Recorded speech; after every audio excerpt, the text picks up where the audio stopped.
అయోధ్య రామాలయం ప్రాణ ప్రతిష్ఠ జరిగి 6 నెలలు కూడా గడవక ముందే ఆలయ పైకప్పు లీక్ అవుతోంది. శనివారం అర్ధరాత్రి అయోధ్యలో కురిసిన తొలి భారీ వర్షానికి నీళ్లు గర్భగుడిలోకి ప్రవేశించాయి. ఇందుకు సంబంధించిన ఫోటోలు బయటకొచ్చాయి. కాగా నీరు లీక్ అవుతోందని ఆలయ ప్రధాన పూజారి ఆచార్య సత్యేంద్ర దాస్ సోమవారం వెల్లడించారు. దేశం నలుమూలల నుంచి వచ్చిన ఇంజనీర్లు రామాలయాన్ని నిర్మిస్తున్నారని, అయినప్పటికీ నీళ్లు లీక్ కావడం ఆశ్చర్యానికి గురిచేస్తోందని అన్నారు.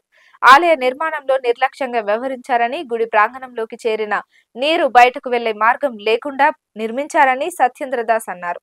రామ్లల్లా ముందు పూజారి కూర్చునే చోట వీఐపీలు దర్శనం చేసుకునే స్థలంలో నీరు లీక్ అవుతోందని పేర్కొన్నారు. వర్షం కురవడం ఎక్కువైతే లోపల కూర్చొని పూజ చేయడం కూడా ఇబ్బందేనని ఆయన పేర్కొన్నారు.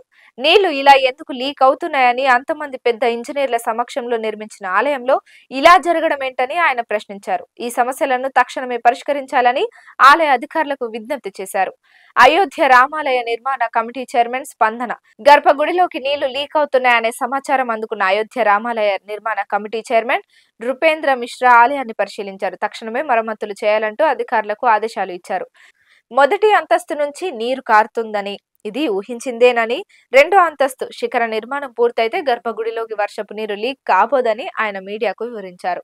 ఆలయ నిర్మాణం ఇంకా పూర్తి కాలేదని, మొదటి అంతస్తు నిర్మాణం కొనసాగుతోందని వెల్లడించారు. జూలై నాటికి మొదటి అంతస్తు, డిసెంబర్ నాటికి మొత్తం నిర్మాణం పూర్తవుతాయని ఆయన పేర్కొన్నారు. కాగా జనవరి 22న అయోధ్యలో రామ మందిరాన్ని ప్రధాని నరేంద్ర మోదీ ప్రారంభించిన విషయం మనకు తెలిసిందే.